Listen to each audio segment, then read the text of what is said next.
Greetings, Culturians, and welcome back to the channel. Look, it's not really breaking news anymore since it happened just a couple days ago or in the last day or so, depending upon what site you believe, but Don Lemon got arrested for being silly in a way that, well, usually they target the right side of the equation for. Arrested as federal authorities are certainly escalating a case that I'm going to say could be the downfall of an entire political party.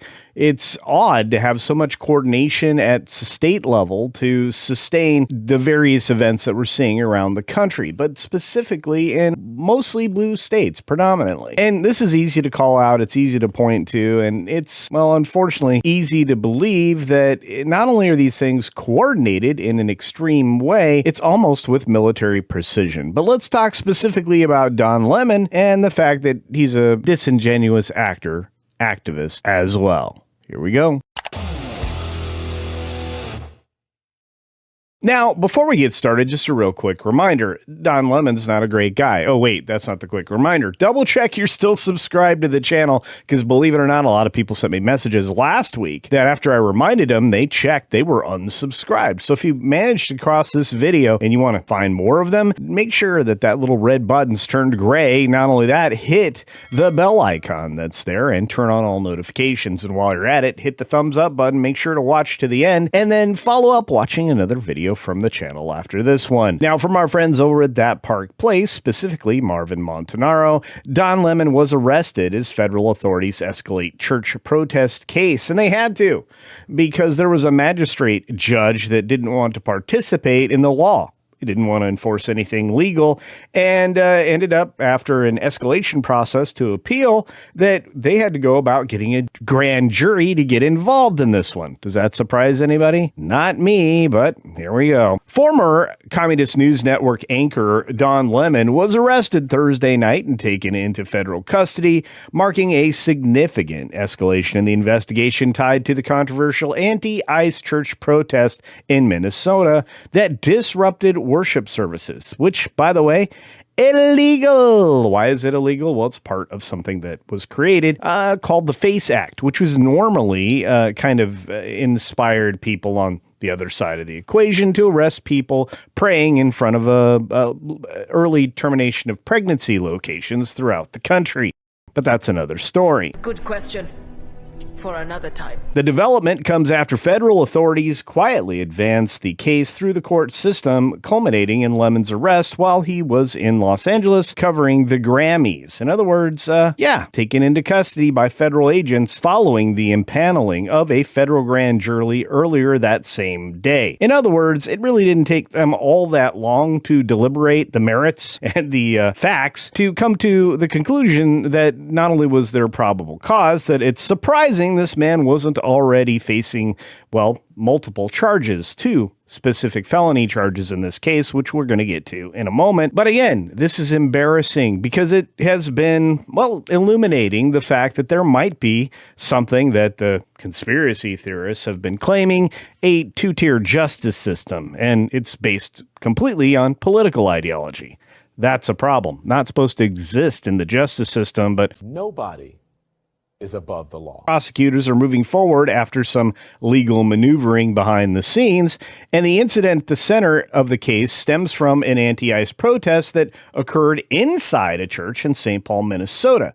Demonstrators reportedly entered the church, disrupted worship services after learning that an immigration customs enforcement official was affiliated with the congregation. Federal prosecutors have argued that the protest unlawfully interfered with the churchgoers' constitutionally protected right to practice their religion, which, guess what? That's one of those amendment things too. Now, federal court records indicate that the arrest warrants were sought for multiple individuals, not just the Lemon head himself. And while a federal appellate court previously declined to compel a lower court judge to immediately approve warrants, one judge noted that the probable cause existed in the first place. There never should have been an objection to, well, honoring the claims that were originally asked for through a magistrate judge that I'm going to go ahead and say appears to be a bit corrupt. Nobody is above the law. Lemon was reportedly one of the 5 individuals named in those warrants. His arrest involved both the FBI and Homeland Security, suggesting that federal officials view the matter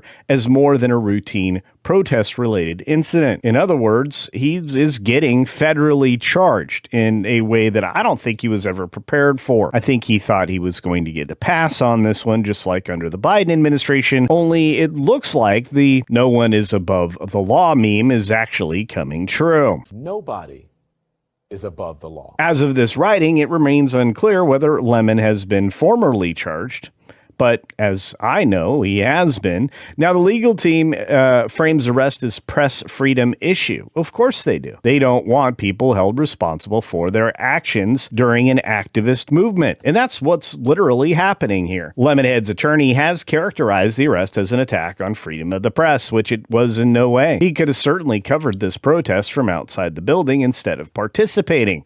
So there was plenty of opportunity to escape this kind of treatment and just be subjected to the normal laws of the land. His legal team has argued that the federal prosecutors are targeting a high-value media figure who, again, doesn't work for anybody but himself, rather than focusing on other enforcement priorities. Well, I can tell you right now, when you basically restrict somebody's rights, you're committing federal crime, whether it's ICE or not, whether it's ICE related or not. You don't want to mess with people's constitutionally guaranteed freedoms. That usually finds you in handcuffs, and since there's somebody who actually cares in the civil rights area of law currently empowered Harmeet Dillon is doing her job as it was properly structured. That particular framing, however, has not been echoed by federal officials who have declined to publicly comment on the arrest, although there have been elements of the administration that have had no trouble talking about this, and they're not responding to claims of political motivation. And it doesn't have to be political in any way.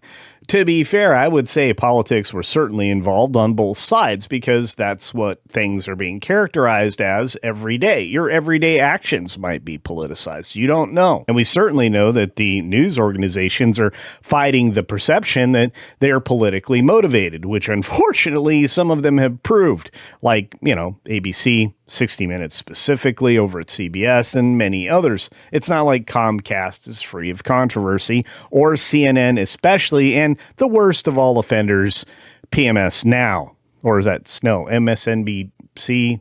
It doesn't matter, whatever the glasses lady is on. Regardless, the Justice Department has not clarified whether Lemon's role at the protest was viewed as observational reporting or active participation, an issue likely to become central if this case proceeds to court. Here's the thing. I fully expect this to go to court. How about you? Let me know your thoughts on that down in the comments section below. A good question for another time. Nobody is above the law. At the end of the day, this absolutely had to happen. They had to arrest Don and make an example of him because there are so many other people to follow. When you have these kinds of serious issues happening across the country, but only in specific places, done by specific people, it becomes infectious, a social contagion. And that's kind of what we're dealing with right now.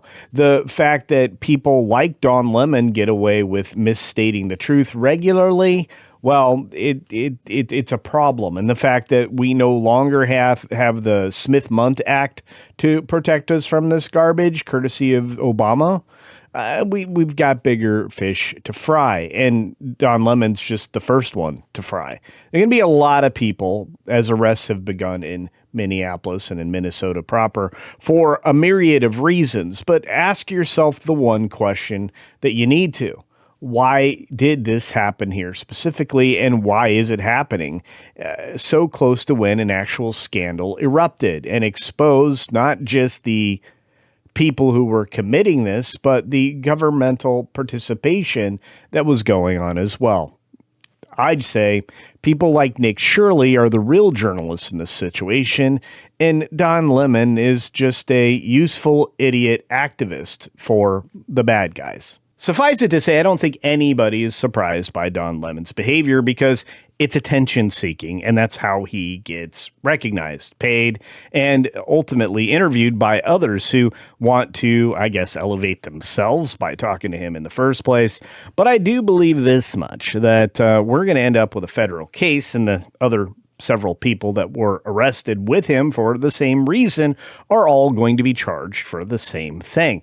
And the minute you start to put people in fear of their life and restricting their ingress and egress from a house of worship, you're in violation of the FACE Act, whether you want to be or not. You're also in apparently violation of the Klan Act that got put into place as well. There's a lot of crazy things that are happening here. And if you're committing two federal crimes, if you are a felon at that level, you're going to be spending some time in Club Fed.